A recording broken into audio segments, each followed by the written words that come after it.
Ladies and gentlemen, welcome to the 2023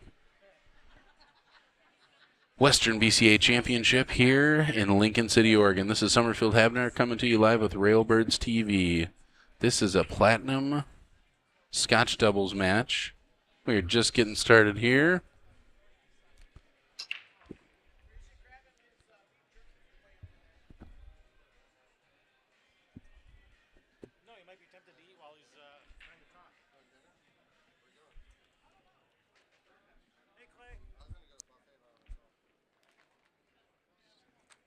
Thank you.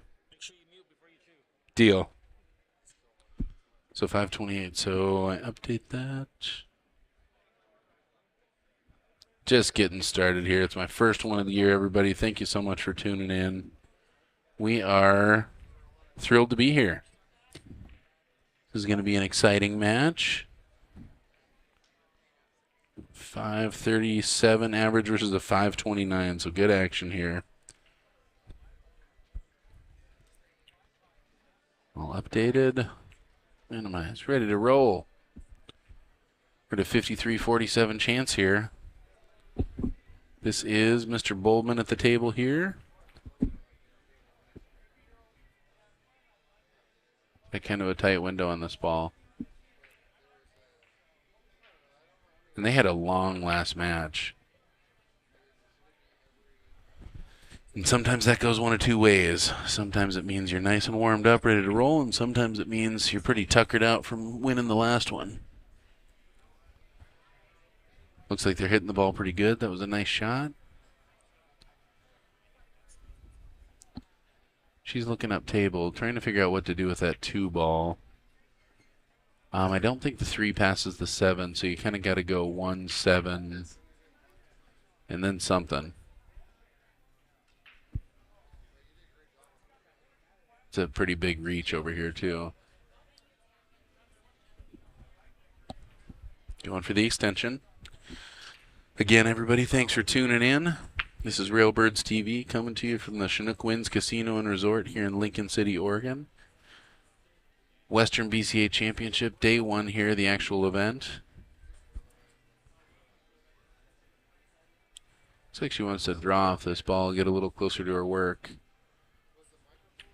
And I guess she could play the combo, but I think she's going to try and get on that 7 ball.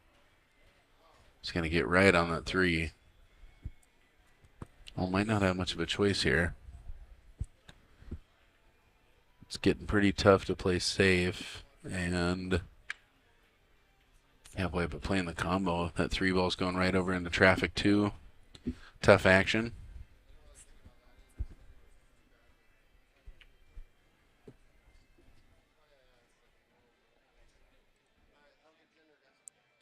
This is John Bowman here.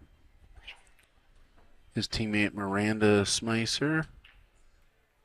Does look like he's shooting that combo. Oh, he was trying to get through there. I didn't think he had a line, but it looks like he might have been able to. That will bring Robbins and Kinney to the table.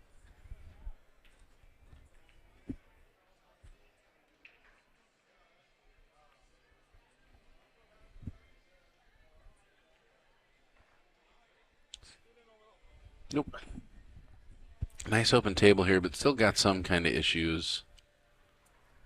Hard to think you can use the 9 ball to get to that 13 with the 2 there.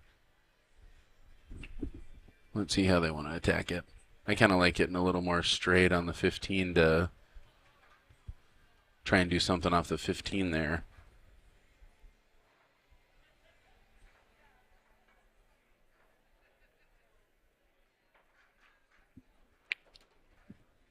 It's a nice shot. Pushed over beautifully. This is a good chance for Chris to draw into that stack too. She's probably going to play low on this 9 ball. The trouble with that is it's easy to get stuck back in this pack. That 7 ball is pretty big, and if you're going to swing at it, you really got to make sure that you get all the way up and out of there.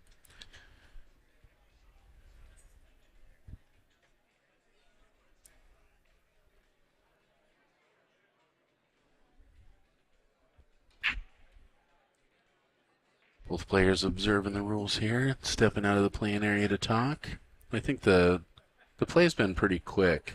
Nobody's really that I've seen has really been playing super slow, taking advantage. It's supposed to be a 45-second shot clock, but pretty tough to enforce.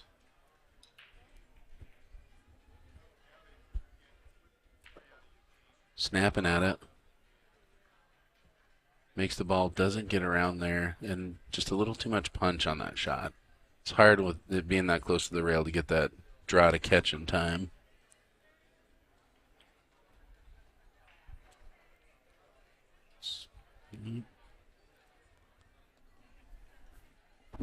Oh, I guess maybe it was a double hit. I didn't even see what happened. Well, still no walk in the park here.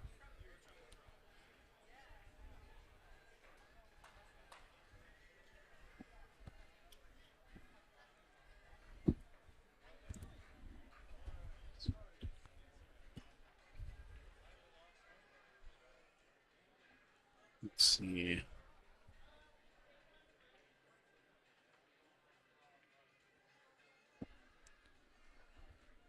Yeah, it's easy to want to play the 7 because you can pocket it. Looks like she's going to try and push into the 3 or into the 13, popping that 3 free. Just got to make sure you make this ball. And I think you're going to want to be on the far side here. You don't want to get stuck in that corner by the 3 ball. Jacked up a little bit here. Snapped that beautifully. That's a great ball and hand shot. I can't tell if the 8 ball goes in the lower right-hand corner pocket past that 13. I think that's kind of the natural place to take it. Or if it goes in the side past the 14. Looks like he's looking at playing the 2 and then the 5 to get to a position. Or sorry, 2, 3. So 2, 3, and then 8 in the same lower left-hand corner pocket there. That's a good line. You do have a little window there, though. You want to make sure you get high enough, but you don't want to overroll it.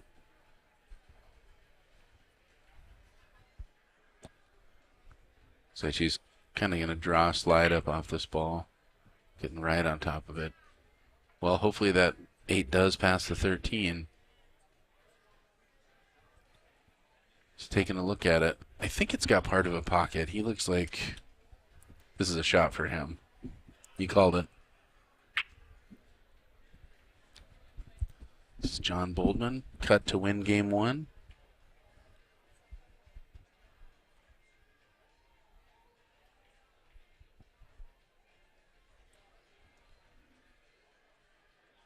It's a nice shot. All right, taking down game 1.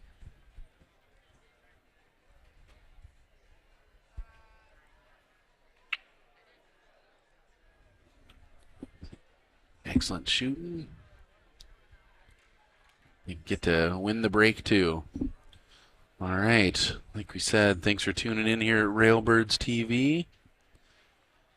We are brought to you by a whole bunch of folks that make this thing happen. We got the Big O Box. We got Savage Billiards, Jam Up Billiard Apparel, Legends Billiard Room, The Trough out of Portland, one of my favorites, Q Sports International, Players Sports Bar, all over the place. What's up? Line X, the Side Pocket in Eugene, Oregon. One of my favorites there. Great tables there in town. And Bad Boys. Big shout out to Bad Boys. Big shout out to Mike Littman. Yeah, Littman diamond tables here. Littman lights hanging over every table. It's a pretty sweet little event. 74 tables in a single room here in Lincoln City, Oregon. You get a chance, come on by, check us out. All right, let's get that off there.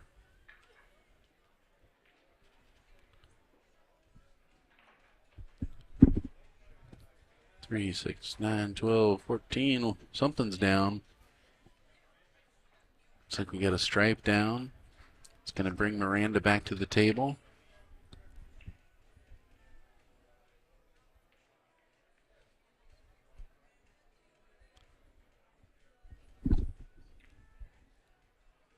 It's really easy to get stuck on having an easy opening shot and not picking the right suit. She does not seem like somebody who's going to make a rash judgment. Looks like she's really taking her time, but it's an easy thing to do. That 15-1 is pretty rough for either team. Looks like she likes the solids.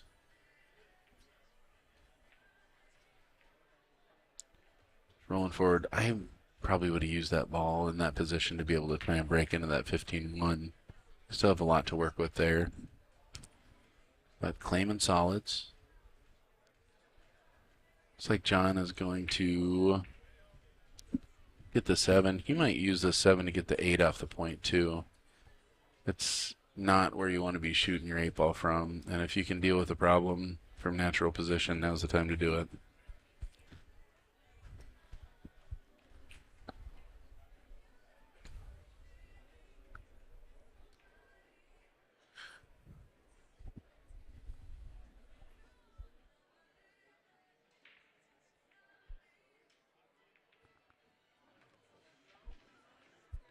Not sure if he was trying, but didn't clip that ball, so right between the wickets.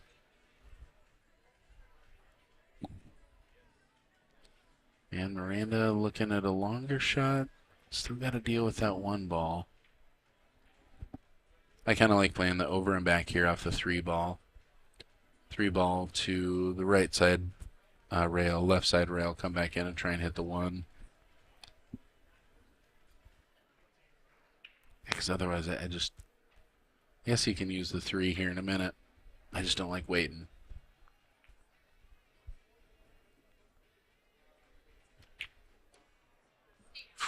Stay up. Oh man. Trickling in there. Well, that's a heartbreaker. And that will bring Robbins and Kinney back to the table. This is Paul Kinney at the table right now. Paul with ball in hand. Not a lot of problems to work out here. Only thing that's a little finicky is that 15 ball. You got to get something to end up making contact with it. Looks like he's going to go right at it from the 14 ball, and I like that.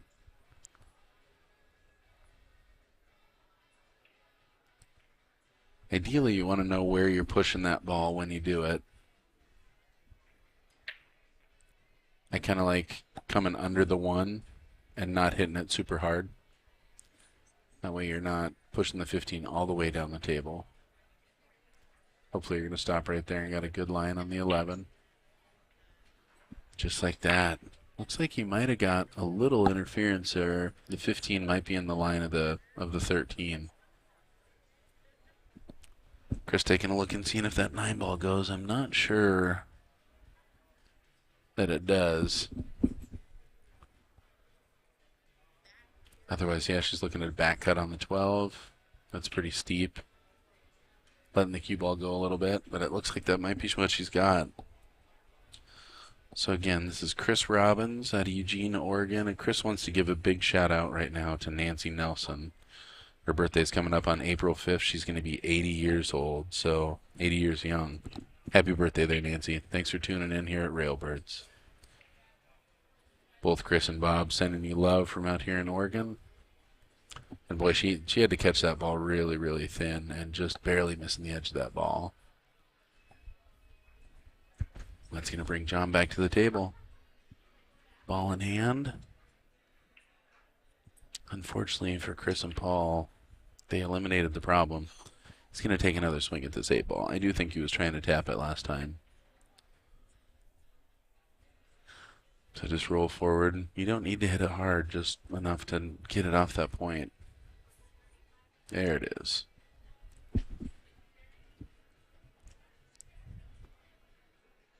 Still not out of the woods. Got to draw off this 2 ball. You're probably going to play the 2 to the 3 and then the 3 to the 1 at this point. But it looks like just a stop shot isn't going to cut it. Looks like you got to draw back just a little bit.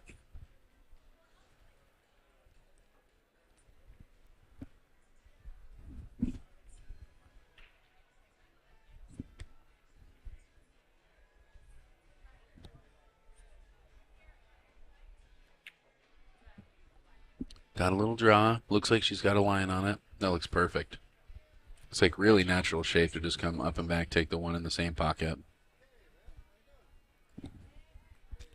Guess they could stay underneath it, and you could play the one in that lower right-hand corner pocket, but I kind of like coming all the way back up. Yeah. Let's just stay underneath also.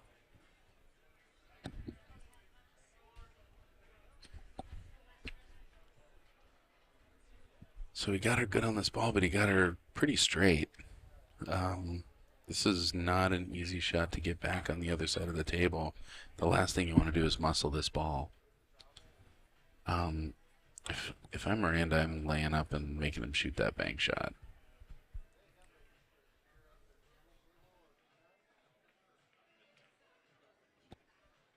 Nice try. And didn't muscle it, didn't force it, just overcut that ball just a little bit.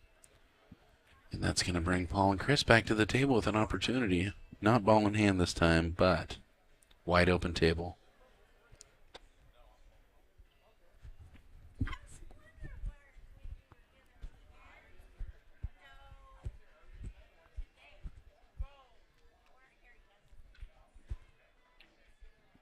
I think I like the 12 ball as my key ball here. I think I'm probably going to play 11, 13.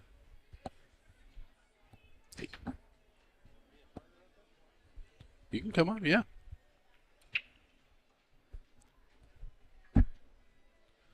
Trying to get right on that 13 ball. Gets there. A little close to their work, but looking pretty good.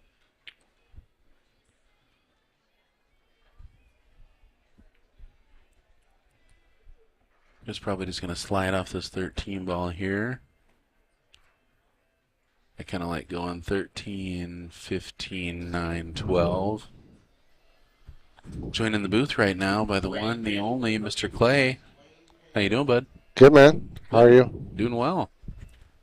She's going about it a little different. She's going to take that 12 ball now. It's all the way over. Gets a good line. All right. That'll do. Yeah, Clay, it's what's going perfect. on? Did you play Scotch? I am not playing anything. What? Just down here having fun. Nice. Yeah. Well, that's exciting. Yeah. What inspired that? I am going down to the UK Open. Got it. Going for 2.5, 3 weeks, so I'm taking all my vacation time. Got it. So I chose not to get qualified just because I didn't want to get pulled into Scotch or teams. So that makes sense. Well, cool. When's the UK Open? It's late May, early June. Nice.